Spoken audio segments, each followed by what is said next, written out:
Alright, so I look like crap again, but I still don't care. I'm gonna be making another video later, but I wanted to make this video and about my grandma and her Alzheimer's, and how that went.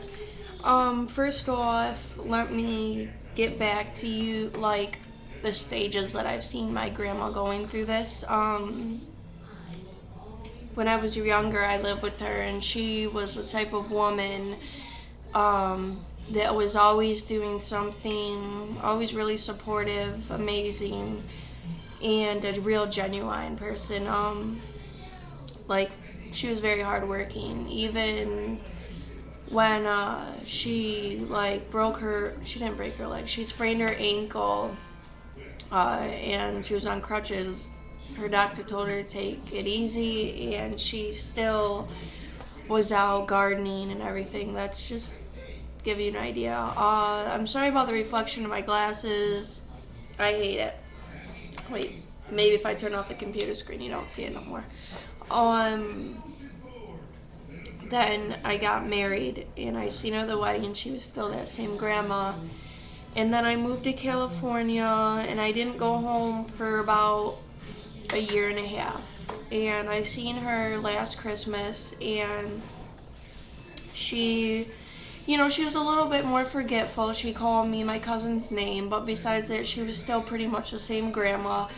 Mind you, she's in her 80s, and she was picking my 1-year-old son up out of his pack and playpen, whatever, holding him. Oh no.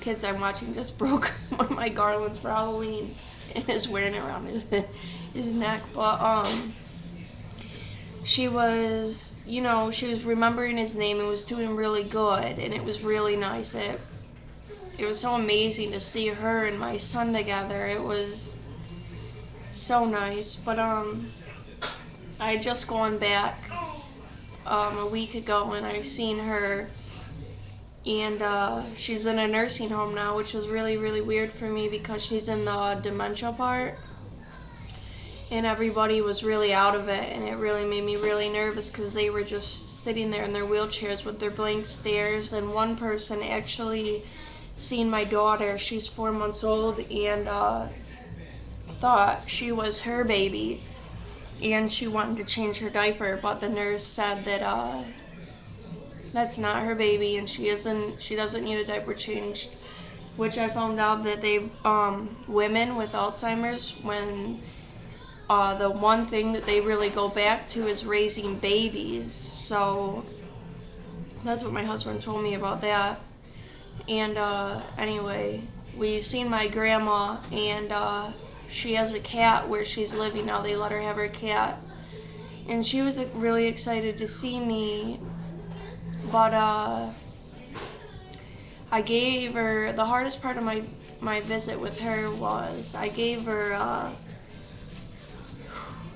pictures of my kids that I've taken, and she was looking through them, and when she got to the end of the pictures, she started looking through them again like it was her first time looking at them.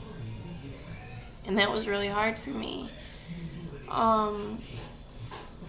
She was really forgetful, obviously, but she didn't really talk much, and what she did say was just, she kept repeating what she already did say. And it wasn't good. It scared me, to be honest. I didn't like it. It made me, in a sad way, never want to see her again, because it's too much. I know that sounds selfish, but it's just too much. Like, I don't want my good memories of her to be plagued by the way she is now, because that's not my grandma. And I'm having a really hard time dealing with that. And the next day was my son's birthday party, and to see, like, my aunt getting short with her and yelling at her, not like screaming at her, but you know what I mean, like raised voice. It's like, she doesn't deserve that. It's not her fault she can't remember these things. And yeah, just because she's gonna forget how you treated her earlier doesn't mean it's still okay. And it makes me really upset that I can't be there for her to take care of her and take her out. Like, she doesn't deserve to be in a nursing home. Like, I don't want her living by herself, but she doesn't deserve a nursing home either. The reason why she's in the nursing home this past time isn't solely because of her Alzheimer's. It's because my brother used to live with her, but he joined the Navy, so now she was living alone, and in the middle of the night, she probably got up to go to the bathroom, and she tripped over one of our dogs. They're very small. They're Chihuahuas. Like, they're not, like, really small, but they're short, you know, and they're dark colored, so obviously she might have not seen them. And she tripped over one of them, and she broke her hip, shattered it, and the saddest part to know is she couldn't reach a telephone. She was laying there not knowing she broke her hip on the ground.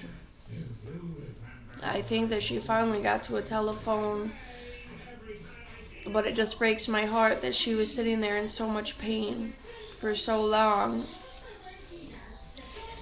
Anyway, oh yes, and she has one of them bracelets or necklaces for the first responders, like, you know, that they give elderly people, but she obviously didn't realize she had that on and didn't think to press it.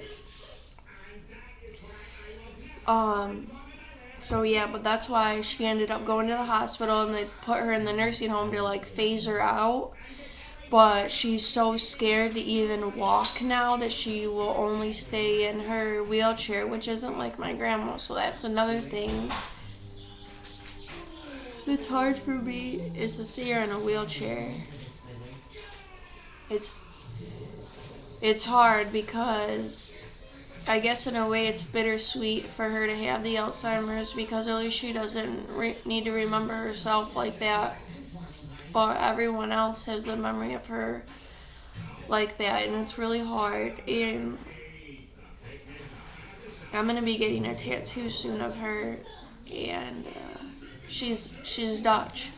So what I'm gonna get is the Alzheimer's ribbon, which I believe is purple from what I've looked up. And I'm going to possibly get a pair of Dutch wooden shoes in there, and I'm gonna get in Dutch written beautiful grandma. And I'm also, a while ago when I was back in high school, when I felt like things weren't really going good and I wanted to for sure have something of her, I had her write down "I love you always" on a piece of paper, and I'm gonna get that in there too. It's just really hard to think, like, there's always that, I know everybody has that one person that you can't ever imagine not being there for you, and she's that one person for me, and, like, she's the one thing that keeps me knowing this world is real, and to know that I'm not alone in this world, because she's that one person that's always stuck by my side no matter what my whole life, and was always there for me. And without her here, it's gonna be really, really weird. I don't even know if I'll even be able to go to her funeral. I know that I should. And another thing is, I want to tell her so much how much she means to me and how much she changed my life, but I'm so scared to even do that. Maybe I'll write her a letter. Alright, before I get too emotional, I'm going to end this video. I just want you to know that if you're affected by Alzheimer's, there's other people in this world that are too. And it's not easy.